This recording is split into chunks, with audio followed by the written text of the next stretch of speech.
ดูทางน้อยที่คอยขอตามเราเป็นไงอยากกันไป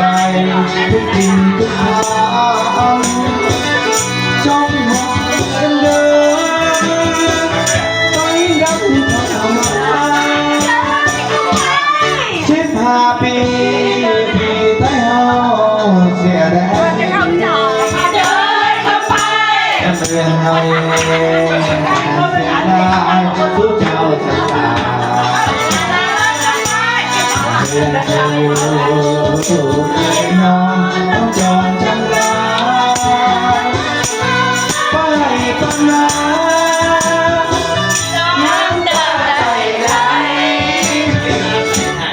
15 ปีที่ไต้เฮาเสียแรงเดินเข้าไป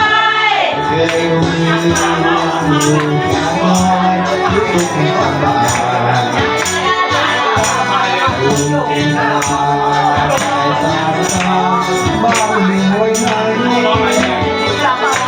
คนหนีจากไกลไปจะได้เด้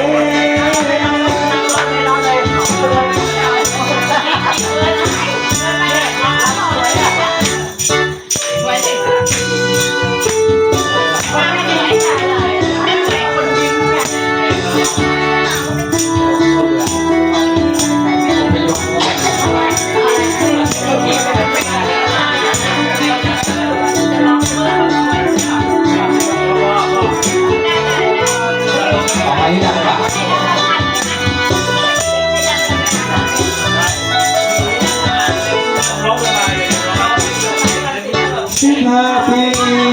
ที่ไต้เฮาจงดูทางน้อยที่คอยประทานเราคนไทยย้ายกันไปทุกสิ่งทุกอย่างจงหักจงลา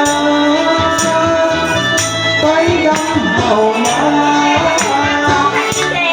15 ปีที่ไต้เฮาเสียแรงเรียนเราเพแต่เสียดายสู้เจ้าสยามเรียนเคยอยู่เคยนอนต้องจนทักลาไปปะนายังตาไปไกล15 ปีที่ไต้เฮาเสียแรง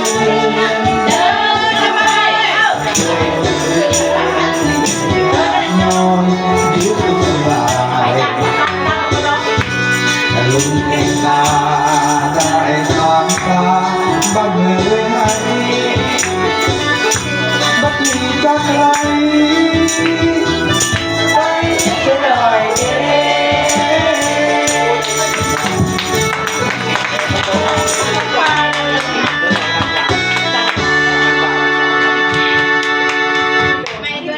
ไม่ต้องดังกว่าจริงเหรอ2 ดังกว่า3เหรอครับผมดังกว่า